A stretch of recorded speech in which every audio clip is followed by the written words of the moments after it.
Hey guys, my name is Jessalyn, and I am the assistant director at the Wesley Foundation at SFA, and I am going to talk to y'all today about homesickness, and conversely, clingy parents.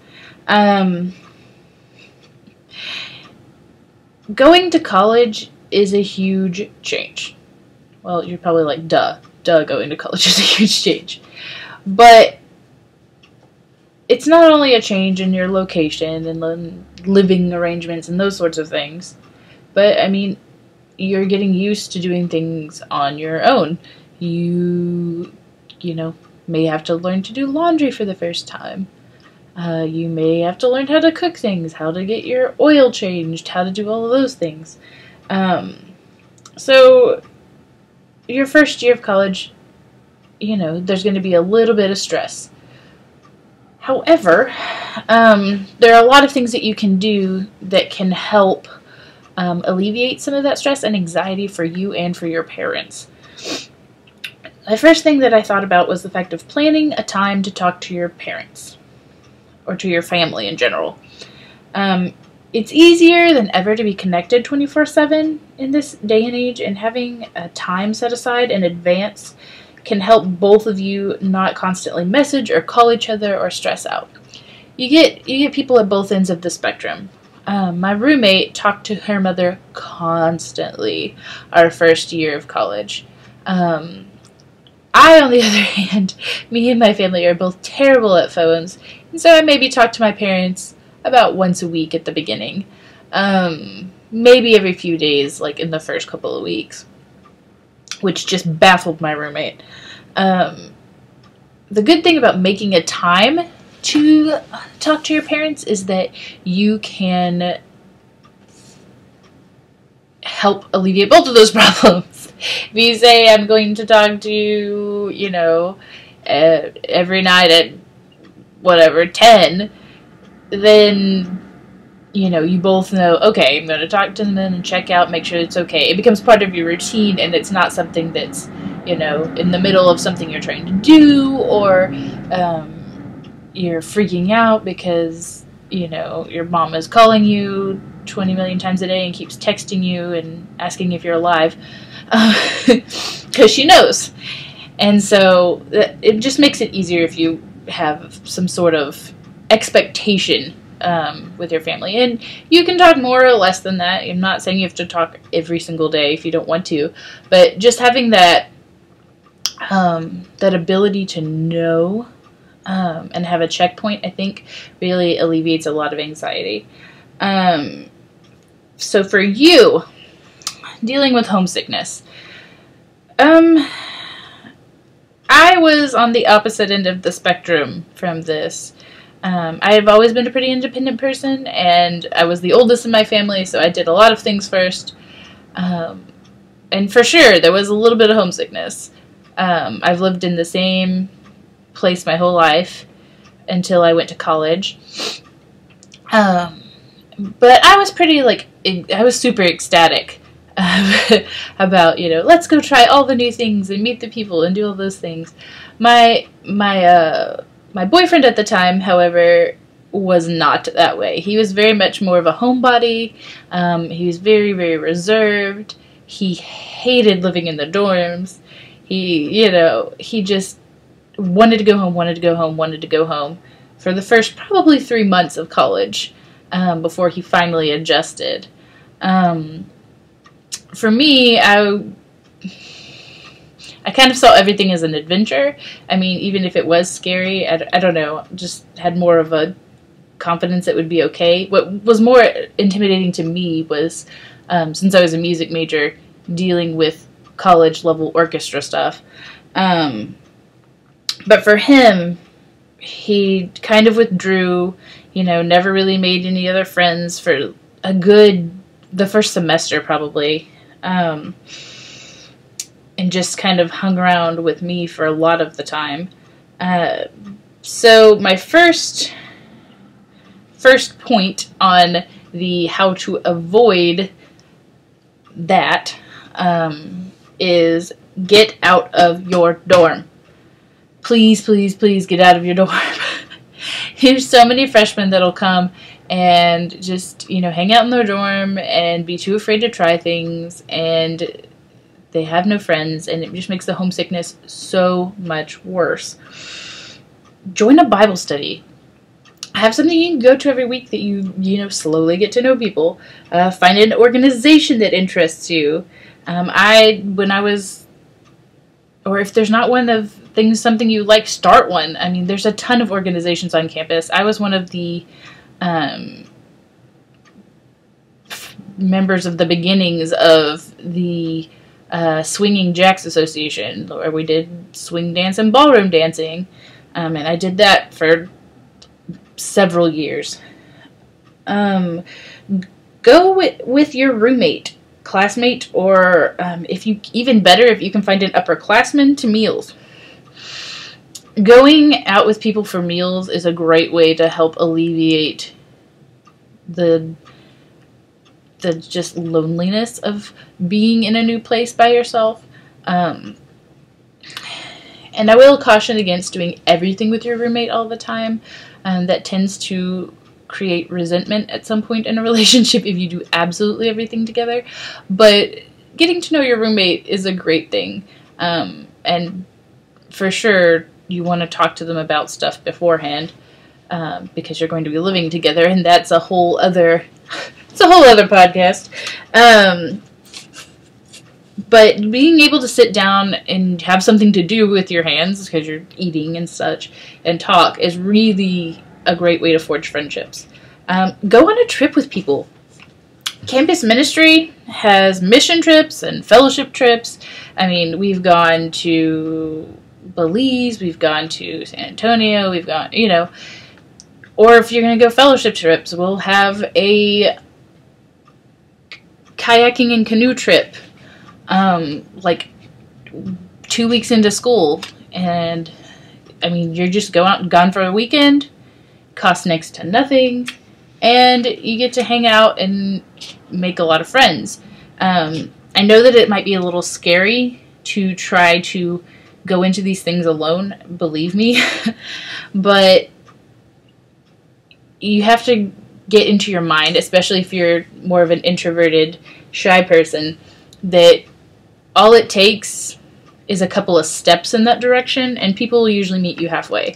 If you're going to a thing, if you make yourself go to something, more than likely it will get more comfortable. You only have to be uncomfortable for a short amount of time. And you will survive, I promise. If you're looking for another type of trip, if you're super outdoorsy, Outdoor Pursuits in the rec center has rock climbing, camping, backpacking, and canoeing trips. They go to some pretty awesome places as well. And they have all of the like gear and supplies and everything, so you don't even have to worry about any of that. About going home. Freshmen tend to fall into two categories. You have the ones that never go home and the ones that go home like every single weekend. Going home every single weekend, I would caution against it. It does not make the homesickness easier. Because you still feel in a lot of ways like you're living at home. You can go home and your mom will do your laundry for you, and you get to eat all your food and go see if you have any friends still in high school, those sorts of things. None of those things are bad things, but it's too easy to avoid learning how to do things on your own. I mean, learning to do your own laundry is an important life skill, as is learning how to, you know, take your car into the mechanic or do those things. And avoiding learning those things only further makes you feel like you need everyone else to be able to, you know, survive. It also prevents you from reaching out and making new friends and experiences. So, if you're lonely, being gone all the time and not being a part of different events and different, you know, just different activities of life on campus, it's going to be really, really difficult to make friends when you're gone all the time. Alright, so the other thing between you and your roommates and your parents that I'm going to talk about really quick, and those of you who know me are going to laugh because I talk about boundaries all the time, but we're going to talk about boundaries a little bit. Setting boundaries with people is really, really difficult if you're not used to it, but so important, especially for this discussion. Set boundaries and stick to them. I know for me, it was really, really difficult, and that was something I really had to learn in college, was how to set boundaries, because my parents separated my sophomore year, and I had to tell them, you know, I can't talk to you about this right now, or I cannot talk, I'm the child, like, don't call me talking about mom, you know, you can call and talk to me, but I don't want to be stuck in the middle of this, because that's not a healthy place to be. And it definitely taught me a lot about how to say no kindly and how to be firm about things. So you don't have to say yes to everything. Being Christian does not mean being a doormat. That's not a thing. Even Christ set boundaries. You saw him where he, you know, took his time away and he left, and times that he said, no, you know, it's not time for this. It is okay to say no. No is a very important word, and it's one of the most difficult words to say often. I think that knowing the fact that you can't please everyone, and if you try, you will make yourself miserable. I'm a people pleaser by nature. I don't know about you guys, but I'm always, you know, I really like people to be happy, and so I'm like, well, you know, I can do that, or I'll, you know, adjust. And that's fine if it's actually okay with you, but if it's not really okay and it's not something you're willing to do or uncomfortable doing and you do it anyway, just try to make other people happy, that's unhealthy. And I'm not saying that your boundaries does not mean getting, you know, like erecting giant walls around yourself, because that's not healthy either. Boundaries are more like fences. So think of, like, you have like a pen where you keep, you know, animals or whatever. You have fences, and then you have a gate. And the gate allows you to keep good things in and let bad things out. So it allows you to make decisions on what goes in and out of your area. So you are not responsible for someone else's happiness, whether it be friends, significant others, parents. You may have responsibilities toward these people, but that does not mean that you are responsible for their happiness. And there's a difference. Yes, when setting boundaries, you want to be as kind and loving as possible. Not saying to be disrespectful or in your face. But you also need to make sure that you are having respect from those people and having a healthy ability to say no to things. You are not responsible for other people's reactions to your boundaries. You're responsible for making those boundaries, being clear, and being kind about it. If you fear saying... if you fear saying no for fear of rejection or abandonment, that isn't healthy. That's not that would be something that's either you're having an anxiety about, whether if they would never actually do that, or if they would actually do that, then that's not a very good relationship that you're in at the moment, and it probably needs to be addressed.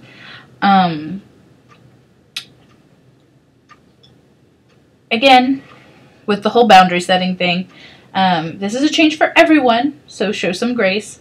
And you're going to be setting all sorts of boundaries because you're going to be shaping your own new life.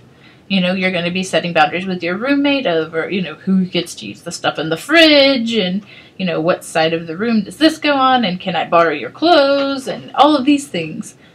But you're also setting boundaries with your parents saying, no, Mom, I really am uncomfortable with you calling me constantly, or if you just, to happen to drop by my dorm without my knowledge, or, any number of things. And most parents are going to be really, really respectful of that. And I bring this up not because you're probably like, yeah, right, whatever, my parents are fine, but I've had more and more students come to me over the past year even, talking about, my parents want to control everything in my life, and my parents aren't respecting my boundaries, and all sorts of different things. I've even had parents try to contact me privately about their students, and not in healthy ways. And so just to be aware of these things. Like I said, it is a time of transition, and so it can be really difficult on parents, and they may not act in a way that they normally would, just the same way as you may not.